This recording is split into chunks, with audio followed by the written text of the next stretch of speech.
So how important are licensing and insurance? Generally speaking, pretty important, but sometimes it will depend on where you live.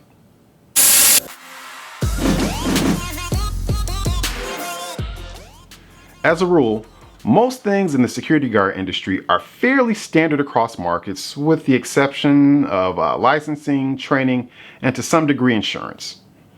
I get the question all the time, do I need a license to start my security guard company? Again, that will depend on the state and city that you live in. Generally speaking, when you start a company, you will need to register with the unemployment board in your state, the Department of Revenue, and possibly a local entity for some type of business license. Once you do those things, technically, you can start a business. But because we're talking about security guard companies, chances are pretty high that you will also need to acquire some type of agency license.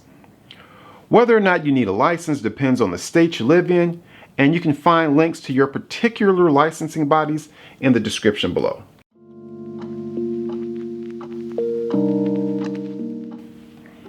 I know that there are a lot of companies out there who are successfully operating without security guard licenses in jurisdictions where licenses are required. I think that will always be the case. But generally speaking, those companies are a lot of times providing services at clients that you don't necessarily want. But if that unlicensed company is working at a site you'd like to bid on, a quick introductory call to that prospect asking whether or not they are looking for a licensed security guard company or not should get your foot in the door. No, thank you for taking my call.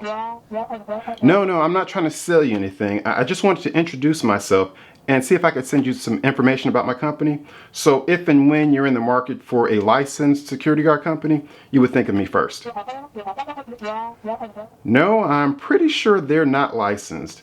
Unless something has changed recently. The two main benefits to being licensed are: one, you get to compete for accounts that are more desirable because reputable customers are only going to hire licensed firms. And two, it reduces your liability. Believe me, you don't want to have to go to court, stand in front of a judge, and have to defend something that you or your officers did when you are not a licensed company. That's not going to end well for you. Speaking of going to court, you have to have the appropriate insurance policies for your jurisdiction. The insurance that you'll need will generally fall into two buckets: general liability and professional or errors and omissions insurance. I am not an insurance expert, but I can tell you that there are only a few agencies that specialize in providing insurance to the security guard industry. Calling your local Allstate or State Farm rep is not going to get it done for you. I'll leave a link to a video that I did with an insurance expert in the security industry up here, wherever. I'll also put a couple of links to the insurance agencies I trust with my business down below. Namely, those companies are the Mechanic Group, the Brownyard Group, El Dorado Insurance, and DFA Insurance. They all have decades of experience dealing with security guard companies all across the country.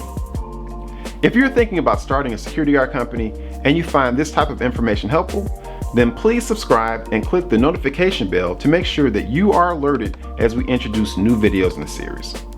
Lastly, if you have questions or comments, please leave them below because I try to respond to all comments and questions that I get. On to the next video.